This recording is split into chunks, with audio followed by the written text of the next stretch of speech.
अमर नगरी बाबू दुनिया में काशी, अमर नगरी बाबू दुनिया में काशी।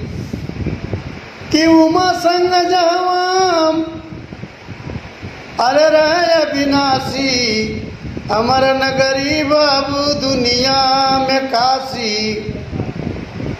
तीनों लोक 14 भुवन में बान्यारी, विश्वनाथ मंदिर में रहे भीड़ भारी।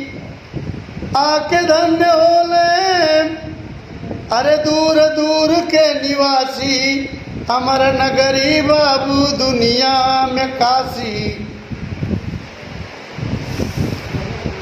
हरिचंद घाट हरि दिए दर्शनवा, तारा के साथ तरल कल्लू खंदनवा। कबीरा और रविदास अरे जावा के बासी, अमर नगरी बाबू दुनिया में काशी।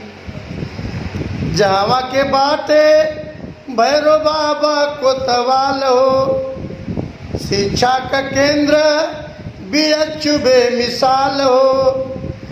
अन्नपूर्णा शीतलम अरे विराजे सुखराशि, अमर नगरी बाबू दुनिया में काशी।